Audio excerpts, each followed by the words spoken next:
And we have the money to do this to your White House, but no money for you. No money for food stamps. People are going to run out of food stamps. Those are not going to be renewed. That's going to create a crisis of hunger across this country.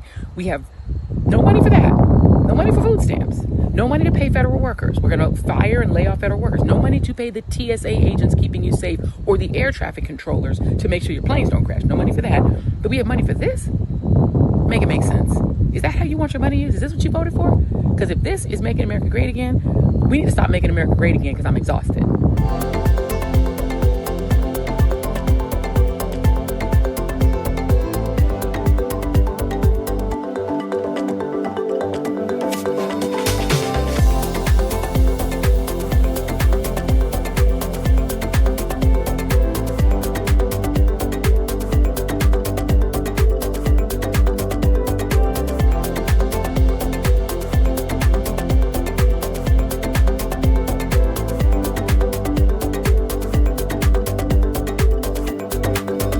Like the answer is yes, he can tear down whatever he wants. And then secondly, that's not what we're saying. That's a legal opinion that's been held for many years. And interpreting it. No, it's something that presidents have done for years and years. In fact, I have some photos here. Thank you, Pat, to show you the construction that's taken place on the White House grounds. This is the construction of the West Wing in 1902.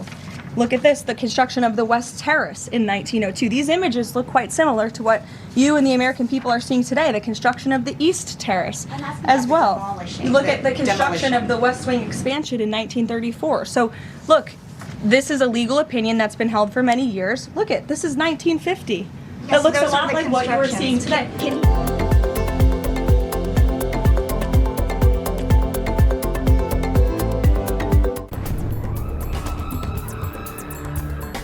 It's time for Media Meltdowns, and as we speak, Second Lady Usha Vance is with her husband, Vice President J.D. Vance, in Israel as he works towards securing the second phase of the Gaza peace deal.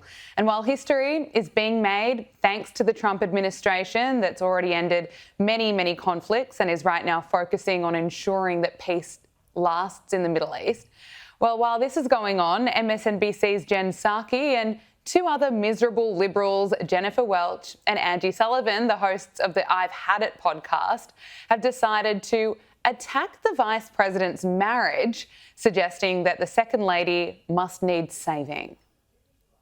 I think the little Manchurian candidate, J.D. Vance, wants to be president more than anything else. Yeah. I always wonder what's going on in the mind of his wife. Like, are you okay? Please blink 4 times. Yes. We'll come over here. We'll save you. And that he's willing to do anything to get there. And then they went on to list all the ways that J.D. Vance is scary. And that your whole iteration you just outlined, I mean, he's scarier in certain ways. He's smarter. In some ways. And he's young. Yeah. And ambitious. Young, smart and ambitious sounds absolutely terrible. Yet these miserable, liberal, middle-aged women also pretend that they know a thing or two about the MAGA movement. J.D. Vance is not, he's in some ways goodish on paper if you like what he believes in. I don't know. But I don't know that he can take the whole movement with him. No way. I don't think so either. There's no riz. It's got no riz, right? None. And he just is a little odd. And Totally. so Trump's odd in a different way. So I'm skeptical of that. So yeah, he's got to. I mean, everything going on right now, and I think we have to be very clear-eyed about this, is about trying to manipulate the public around elections. Yeah, they have no idea what is going on. But from one group of miserable Liberals to the next, let's check in on the hosts of The View, who, after all this time, keep taking the bait. They have no idea when Donald Trump is just trolling. Can we bring up the, wait, hold on. Can you bring up the thing? Because he put something up the other day. Yeah, you see this? Oh, yeah. Yeah. This is what I was he's going to say. be in that ballroom. Somebody who is building something like this I'm going to be alive in some of these years. Does not intend to get out of office. No, he doesn't intend. He intends to enjoy pay that attention tacky to ballroom. this, because you know he's going to try it. He's going to try it. Definitely. The only thing that's going to stop him is us. If we can. It's not going to be that easy to Oh, Whoopi. Now, construction is underway for the White House, at the ballroom, I should say, at the White House. And MSNBC's Mika and Joe are basically in tears over it. I mean, this is historic structure. It's history being torn to shreds. And again, is everybody? I mean, so if somebody wants to go into the White House, the next person wants to just knock down all the walls and turn it into a disco. Congress can't do anything. I mean, seriously, you're destroying like one of the most historic structures on the planet. Yeah. And the cost. And are we saying that whoever we elect president has the right to destroy? Like what? Just tear things up, tear it to the ground, turn it into something else? Kind of crazy. I don't think it's not your home that you purchased in Jersey. No, it's not yours. You rent it from the American people for 4 years. Joining us now is writer and broadcaster Esther Kraku. Esther, thank you so much for joining us again.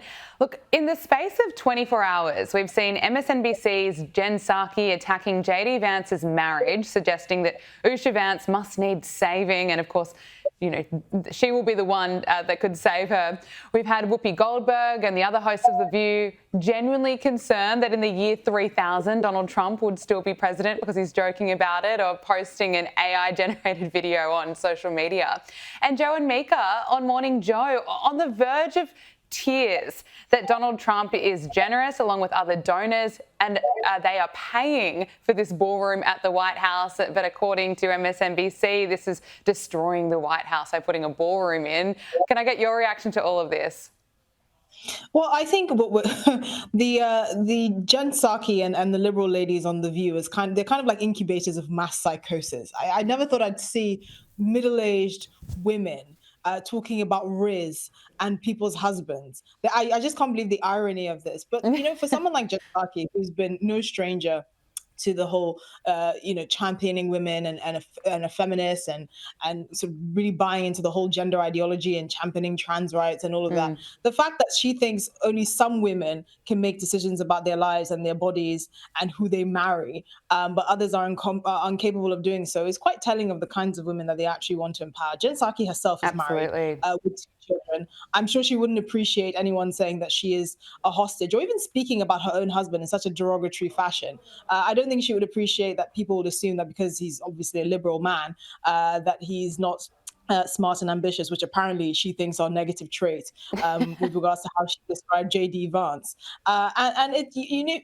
You see these memes of people trolling liberal men, which sometimes I think is unfair. You know, they use Tim Walz and all of these kind of hairless, vegan, blob-like men with no ambition who just say, yes, wife.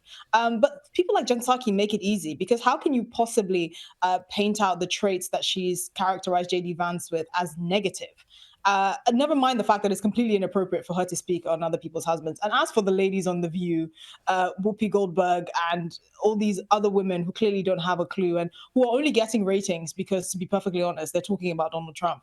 Yeah. Again, they're really adrift from reality. She was like, put up the thing, because Whoopi Goldberg doesn't even know how to ask for a cutaway to be put onto a screen. She's like, put up the thing, because she's so hip and she has Riz.